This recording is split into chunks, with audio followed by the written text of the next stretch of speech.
You've probably asked yourself this before. Why does love feel so hard to find? Not the surface kind, the deep, steady kind that feels safe and alive at the same time. It's strange how something so universal can feel so unreachable. You try, you meet people, you hope, and yet the connection fades before it grows roots. After a while, you start wondering whether there's something wrong with you. But there isn't. You're simply human in a complicated world, trying to build something honest in a time when honesty feels rare. We all want love, and we all carry fears that make it difficult to receive. Let's look at why that happens, why we keep reaching, retreating, and hoping again. Guarded hearts. Most of us carry invisible armor. We smile, we socialize, we say we're fine, but deep down, we're cautious. Every disappointment left a mark, and now part of us stands watch, whispering, "Don't get too close." That whisper once kept you safe. It protected you when love hurt, but after years of listening to it, you may realize it has also kept you alone. When someone new appears, you feel excitement for a moment, then the mind begins its search for flaws. They text too late. Their laugh is strange. Something feels off. What's really happening is fear, disguised as logic. You're scanning for danger because intimacy reminds you of loss. You don't mean to push people away. You're just afraid that if they see the whole of you, they'll leave. And yet, the deeper truth is this: real love can only reach the parts of you that are uncovered. The walls you built to keep out pain also keep out connection. So the next time you notice yourself pulling back, stay there for just a breath longer. Feel the instinct to run and meet it with curiosity.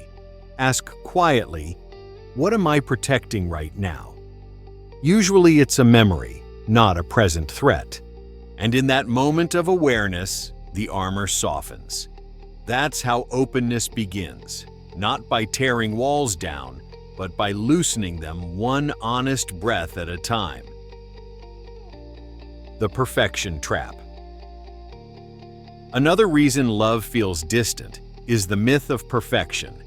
We've been shown images of flawless relationships, grand gestures, perfect chemistry, endless laughter. Somewhere along the way, we began to believe that if love is real, it should always feel effortless.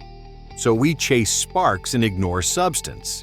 We look for someone who checks every box and overlook those who quietly meet our hearts. When a date doesn't create fireworks, we assume it's wrong. But most genuine love stories don't start with lightning. They start with warmth. Real connection often grows slowly. It needs time to feel safe enough to deepen. That's why many people keep missing it. We confuse comfort for boredom and excitement for destiny. Think about what actually nourishes you in a relationship. Maybe it's consistency. Maybe it's being able to speak freely and still be heard. Maybe it's simply knowing you can be yourself without performing. When we chase an image instead of reality, we set ourselves up for disappointment. But when we begin to value honesty over perfection, love starts to feel possible again. The person who truly fits you might not fit your fantasy. They might not finish your sentences or mirror your playlists, but they'll make space for your quiet moments and they'll stay when things get real. That's the kind of perfection worth keeping. The modern maze.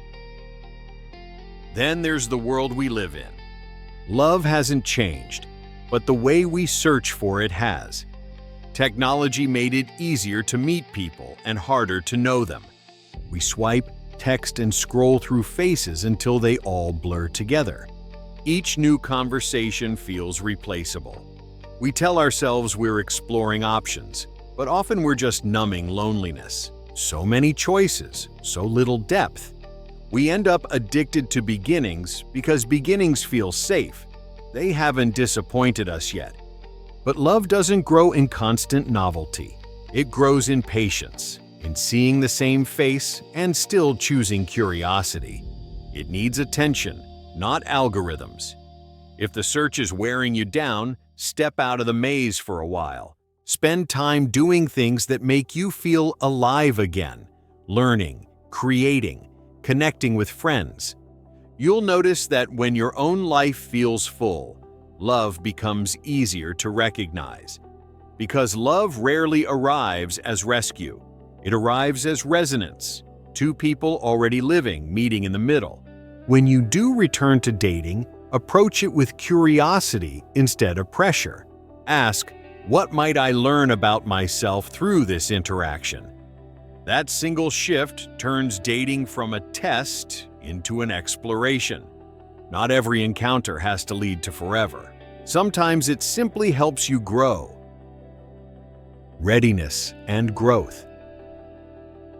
Sometimes love hasn't appeared because, deep down, we're not ready for what it truly asks of us.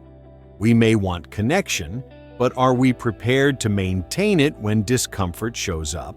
Are we willing to communicate instead of withdraw, to apologize instead of defend, to listen instead of win? Emotional readiness isn't about age, it's about awareness. It's understanding our own triggers and learning how to soothe them instead of projecting them. It's knowing how to stay kind even when scared.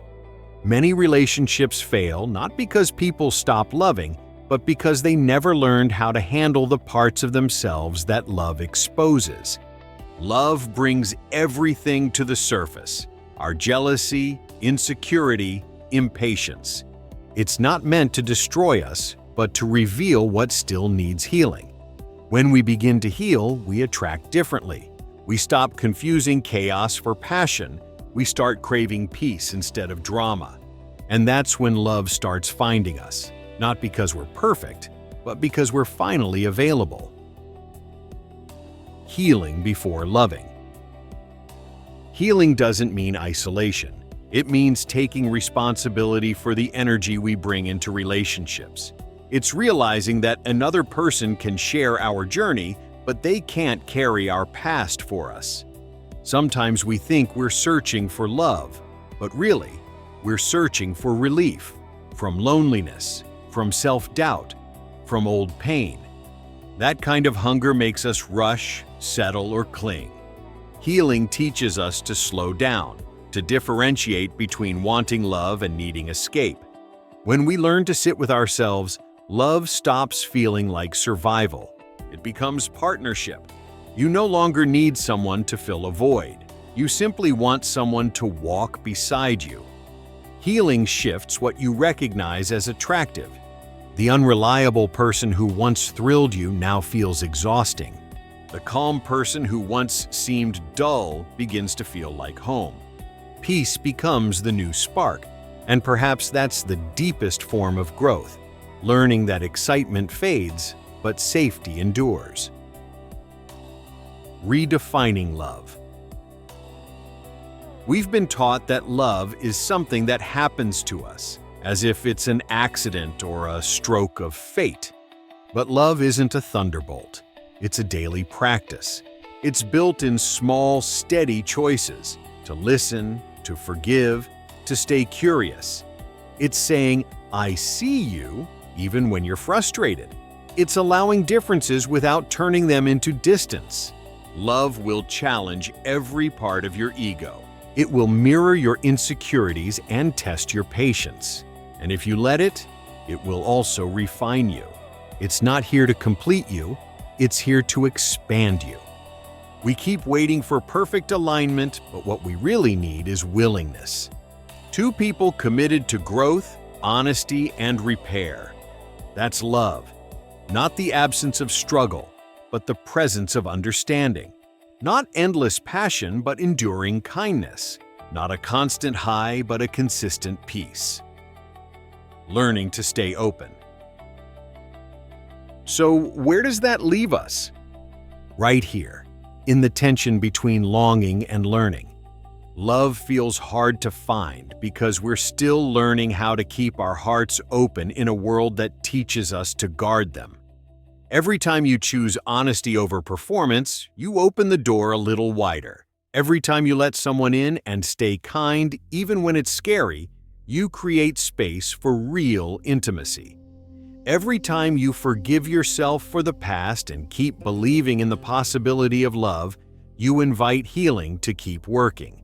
That's how we move forward, not through perfection, but through persistence. Love belongs to those who keep trying with soft hearts. The shared journey. All of us are walking this path together. Different stories, same hope. Some of us are healing from heartbreak, others from neglect, others from never having been seen at all. And still, we keep reaching out.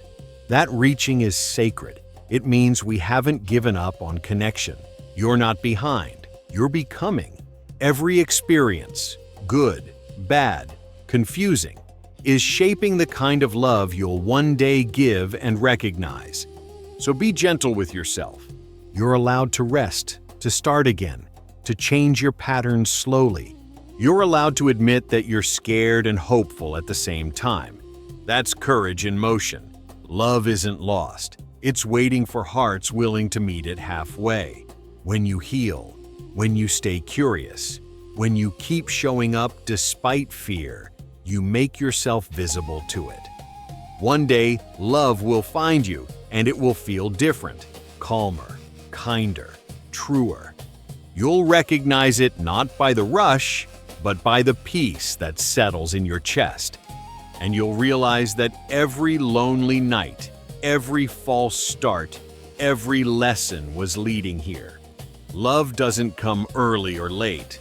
It comes when you are ready to see it and ready to let it see you. Until then, keep your heart soft. Keep your hope alive. The love you seek is already on its way, quietly, patiently, just like you.